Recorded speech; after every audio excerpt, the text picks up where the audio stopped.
Le discernement numéro 9. Cet enseignement est la 9e partie d'une série de 11 enseignements. Pour en bénéficier totalement, il vous faut lire les 10 autres parties. Les enfants démons. Je parlerai de tes préceptes devant les rois, et je ne rougirai point. Psaume 119, 46. Comment viennent-ils dans le monde? Ils viennent dans le monde naturellement, c'est-à-dire qu'ils naissent de femmes comme la semence du Seigneur. Satan, avec sa puissance de manipulation, sème ses enfants dans le monde en se servant de femmes, comme Dieu lui-même le fait, d'où le recours au discernement pour les reconnaître. Rappelons avant de continuer, que Satan n'a aucun pouvoir de création. Satan n'a rien créé, et ne crée rien, mais avec sa puissance, il réussit à semer le désordre dans le champ de Dieu. Certains de ces démons viennent dans le monde volontairement, avec une mission bien précise. Ceux-là sont plus dangereux, et sont plus que conscients de tout ce qu'ils font dans ce monde point par point. D'autres par contre, sont juste injectés dans le monde par Satan, et sont durant tout leur temps sur terre, des instruments que Satan peut utiliser à volonté. Qui peut faire un enfant démon? Satan peut se servir de n'importe quelle femme, non couverte par le sang de Jésus, pour semer dans le monde. Et comme beaucoup de femmes ne sont pas couvertes par le sang de Jésus, vous comprenez la facilité qu'il a eue pour remplir le monde de démons en chair. Les seules femmes qui ne peuvent pas être utilisées par Satan, c'est-à-dire qui ne peuvent pas servir de porte ouverte à Satan, ce sont les femmes, semences de Dieu, qui sont couvertes par le sang de Jésus. Ceci nous amène à répondre à plusieurs questions que les frères se posent souvent. A. Est-ce qu'une femme, vraie semence de Dieu, peut accoucher un enfant démon? La réponse est oui, si elle n'est pas couverte par le sang de Jésus, c'est-à-dire si elle n'est pas encore née de nouveau, c'est-à-dire si elle n'a pas encore accepté Jésus-Christ comme Seigneur et Sauveur. B. Est-ce qu'un couple de vrais enfants de Dieu peut faire des enfants démons? La réponse est non. C. Est-ce qu'un couple de chrétiens, dits nés de nouveau, peut avoir des enfants démons? La réponse est oui, et ceci ne se justifie que s'ils ont eu cet enfant, ou ces enfants dans le monde, c'est-à-dire avant de connaître Christ. D. Est-ce qu'un enfant démon peut être délivré? Ne vous laissez pas tromper par le mot enfant. Un démon est un démon, et ne peut jamais être délivré. E. Est-ce qu'un enfant né avec une anomalie est un démon? La réponse est non. Le fait qu'un enfant naisse avec une anomalie corporelle ou physique, ne fait pas de lui un démon. Il y a quelques éléments qui peuvent justifier l'anomalie de certains enfants à la naissance. Nous ne les étudierons pas dans le cadre de cet enseignement. Mais il y a des formes d'anomalie qui prouvent que l'enfant concerné est un démon. Vous saurez le reconnaître. F. Les jumeaux sont-ils tous des démons? Les jumeaux sont pour la plupart des sorciers nés, c'est-à-dire des démons. Plusieurs traditions reconnaissent les jumeaux comme des êtres venus au monde avec une certaine puissance, et qui pour cela méritent une attention toute particulière. Dans certaines régions du monde, ils sont vénérés, et dans d'autres, il y a même des cérémonies spéciales réservées aux jumeaux nouveau-nés. Mais peut-on dire que tous les jumeaux sont des démons comme certaines personnes affirment? Non. Une telle généralisation n'est pas basée sur la sagesse. Les portes ouvertes. J'entends par portes ouvertes les différents éléments qui donnent accès à Satan, ou encore les différentes issues que Satan exploite pour faire venir sa semence dans le monde. A. Il y a le cas général déjà cité plus haut, celui des femmes non couvertes par le sang de Jésus. N'importe quelle femme païenne peut être utilisée par Satan, mais ceci ne veut pas dire qu'une femme païenne ne peut pas faire des vrais enfants. Il y a beaucoup de femmes païennes, qui par la grâce de Dieu font plusieurs enfants, sans qu'aucun ne soit de Satan. B. En marge de ce cas un peu général, on a des gens insensés qui vont chez les marabouts chercher des enfants. Il y a des gens qui, soit par manque de patience, soit par pression de l'entourage, courent vers les marabouts, quand après quelque temps dans le mariage, ils n'ont pas d'enfants. De ce nombre on rencontre, même des soi-disant chrétiens. Insensés, quand vous allez chez les marabouts chercher des enfants, où pensez-vous qu'ils prendront des enfants pour vous donner? Maintenant que vous avez compris que les marabouts ne peuvent fabriquer aucun enfant, comprenez aussi que ce sont des démons que vous recevez d'eux. Retenez donc clairement que tous les enfants que vous avez eus avec l'aide, ou le concours des marabouts et des sorciers, ne sont que des démons. C. Les gens qui font des pactes avec les démons. Quand vous faites des pactes avec des esprits impurs, tels que des esprits des eaux, des forêts, de cimetières, vous ne pouvez récolter que des démons. Tous les enfants que vous allez chercher dans des lieux sacrés, en offrant des sacrifices aux dieux de ces lieux, sont tous des démons. D. Les stupides qui font recours à la médecine pour avoir des enfants. Est-il nécessaire que je vous rappelle que c'est Dieu qui a créé l'homme et non pas des médecins? Ai-je vraiment besoin de vous dire que c'est par sa puissance que Dieu a créé l'homme, et non pas dans des laboratoires humains? Vous étonnerais-je si je vous disais que ce sont des démons que l'on fabrique dans des éprouvettes et autres tubes à essai? Sachez donc que tous les enfants que vous concevez, avec l'aide ou le concours des médecins, ne sont que des démons. Comment les reconnaître? S'il est un peu plus facile de reconnaître les démons en chair lorsqu'ils sont déjà grands, ce n'est pas le cas quand ils sont encore tout petits. Le fait qu'on les traite comme des bébés ou de petits enfants masque beaucoup de choses et rend le discernement un peu difficile. Mais quand nous sommes accrochés au Seigneur, il nous donne toujours de reconnaître ces démons, quel que soit leur degré de dissimulation. Les éléments de discernement qui nous aident à les reconnaître sont presque les mêmes que nous utilisons pour les adultes, leurs fruits. Mais comme par moments, il faut du temps pour commencer à observer leurs fruits, le Seigneur dans son amour intervient par la révélation. En attendant donc que leurs fruits commencent à être visibles, le Seigneur très souvent nous révèle la nature de ses enfants. Pour ce qui est des fruits, ils présentent toujours le caractère de leur maître Satan, et portent toujours les mêmes fruits que leur père le diable. Il y a beaucoup d'éléments de discernement qui nous aident à les reconnaître. La liste est longue, et je ne pourrai pas tout énumérer.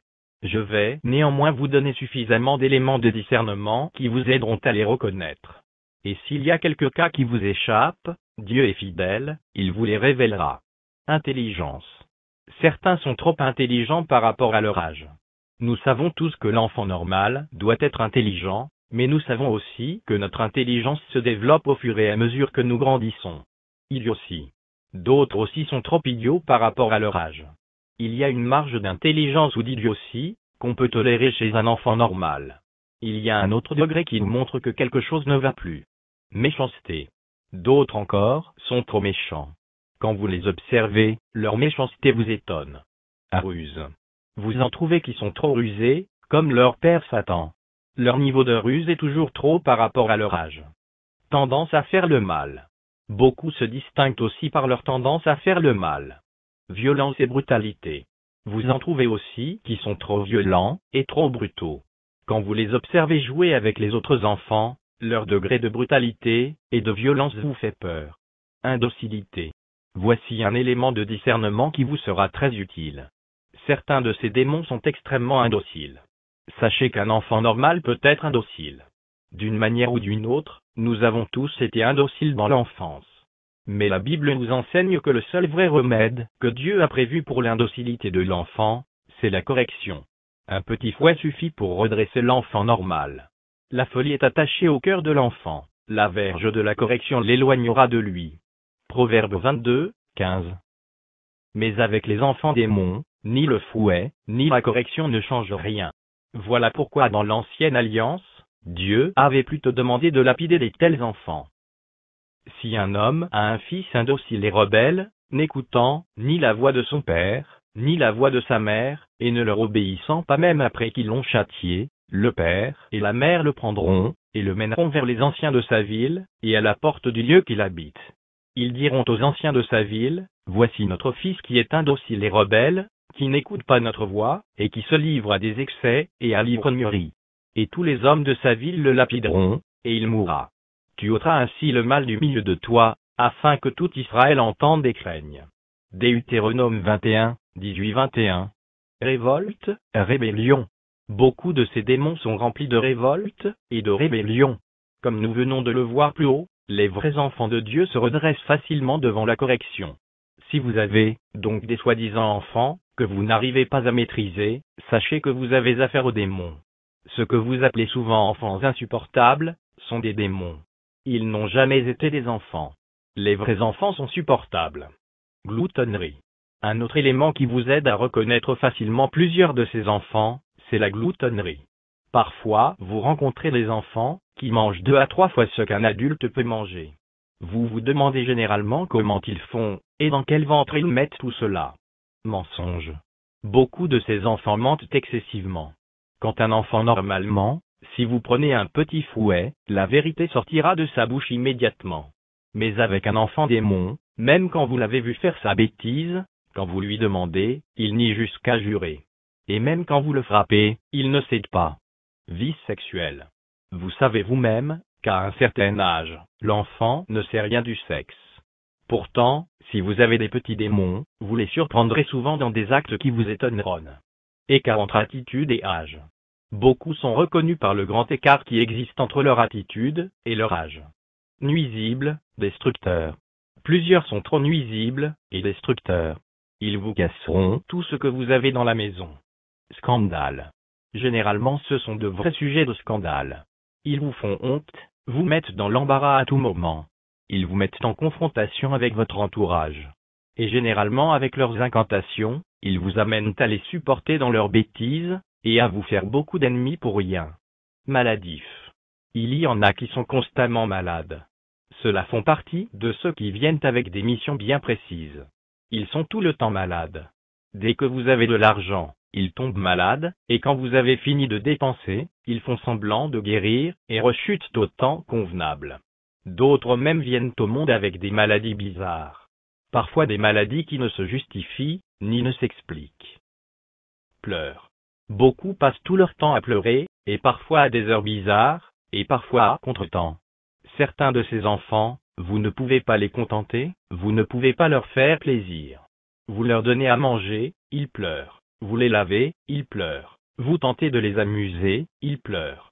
Leur désir n'étant que de vous distraire, et de vous perturber au maximum. Ceci s'accentue quand ils sont à l'église. Dans la présence de Dieu, c'est-à-dire en plein culte, ces enfants pleurent toujours plus qu'il n'en faut, pour distraire le culte. Si vous avez, donc des enfants qui pleurent chaque fois que vous êtes à la prière, sachez que ce sont des démons. L'esprit des vrais enfants se sent toujours en repos dans la présence de Dieu. Ce sont des enfants de Satan qui ont toujours l'esprit agité dans la présence de Dieu. Il vous sera donc plus facile maintenant de les reconnaître. Vol. Certains de ces petits démons sont de grands voleurs. Sachez qu'un enfant normal dans la misère peut voler. Mais quand vous avez des enfants qui ne manquent de rien, mais qui volent, comprenez que c'est anormal. Certains de ces cas peuvent provenir d'une possession démoniaque. Ces cas-là peuvent être réglés par la prière. Peur de la présence de Dieu. Plusieurs de ces démons ont extrêmement peur de la présence de Dieu. Vous saurez reconnaître de tels enfants si vous les avez. Si vous avez des enfants qui ont peur de la présence de Dieu, et qui ne s'épanouissent que hors de la présence de Dieu, comprenez qu'ils ne sont pas de Dieu. Les vrais enfants de Dieu s'épanouissent toujours dans la présence de Dieu. Enfants insupportables. Je l'ai déjà mentionné, mais je voudrais me répéter. Sachez que ceux que vous appelez enfants insupportables, ne sont autres que des démons. Ils ont l'esprit de leur père Satan. Ils ne fléchissent devant rien. Ils n'ont peur de rien, et ils n'ont aucun respect pour les grandes personnes. Si vous rencontrez des enfants qui n'ont aucune considération pour des grandes personnes, sachez que ce sont des démons. Les vrais enfants ont toujours du respect pour les personnes adultes. Beaucoup d'autres éléments de leur caractère frappent aux yeux. L'orgueil, l'esprit de domination, le gaspillage, les jeux bizarres, l'esprit de rejet, l'attitude d'un adulte, l'esprit d'accusation, le renfermement sur soi, la tendance à initier d'autres enfants, etc. Il y a aussi des éléments observables lors de l'accouchement de certains parmi eux. Certains peuvent être reconnus dès le jour même de l'accouchement. En définitive, retenez que ces gens ne sont là que pour aider leur père le diable, à nous rendre la vie plus difficile sur la terre. Ils nous poussent à bavarder à tout moment, à murmurer, ils font honte, amènent le regret et l'amertume. Leur but étant de nous voir maudire Dieu si cela était possible. Que faire quand on a des enfants pareils? Si vous avez de tels enfants, vous n'aurez d'autre solution que de prier Dieu pour la délivrance. Pas pour leur délivrance, mais pour votre délivrance. Ne tombez surtout pas dans le piège d'imiter les méthodes de l'ancienne alliance. Dans l'Ancien Testament, il était permis de lapider de tels enfants. Dans la Nouvelle Alliance, ce n'est plus le cas. Vous ne pouvez donc pas vous permettre, soit de tuer ces enfants, soit de les torturer. Ce serait un grave péché devant Dieu. Ne cherchez pas à résoudre les problèmes spirituels par des méthodes physiques. C'est seulement avec la prière que vous pouvez étouffer les œuvres de tels enfants, et non par la violence. Tuer un enfant, même s'il s'agit d'un démon, est un crime aux yeux de Dieu. Et torturer un enfant, même s'il s'agit d'un démon, est un péché devant Dieu. Ce n'est pas à nous d'ôter ces enfants du monde, c'est à Dieu seul de le faire. Le Seigneur l'a bien précisé dans le passage ci-dessous. Matthieu 13, 27-30. Les serviteurs du maître de la maison vinrent lui dire, « Seigneur, n'as-tu pas semé une bonne semence dans ton champ? D'où vient donc qu'il y a de l'ivraie ?» Il leur répondit, « C'est un ennemi qui a fait cela. » Et les serviteurs lui dirent, « Veux-tu que nous allions l'arracher? » Non, dit-il, de peur qu'en arrachant l'ivraie, vous ne déraciniez en même temps le blé. Laissez croître ensemble l'un et l'autre jusqu'à la moisson. Retenez donc très clairement, que vous n'avez aucun droit de tuer un enfant démon, et vous ne devez pas les torturer non plus. Enfants sorciers. Il y a une différence entre les enfants démons et les enfants sorciers. Dans l'ensemble, les enfants sorciers sont des démons. Mais il n'est pas exclu de rencontrer quelques rares cas d'enfants sorciers, qui ne seraient pas des démons. Il s'agirait là du cas des quelques enfants normaux, qui auraient été initiés à la sorcellerie. Ceux-là peuvent être délivrés. Ce sont néanmoins des cas rares. Conclusion. Pour finir cet enseignement sur les enfants démons, je voudrais encore rendre grâce à Dieu le Père, par son Fils Jésus-Christ notre Sauveur, pour la révélation de sa parole. Et comme dit l'Écriture, la révélation de tes paroles est claire, elle donne de l'intelligence aux simples. Psaume 119, 130. Que la grâce soit avec vous tous qui appartenez à notre Seigneur Jésus-Christ. Amen. Contact et abonnement gratuit. Mission chrétienne de réveil. E-mail, mail@mcreveil.org. Site web, www.mcreveil.org.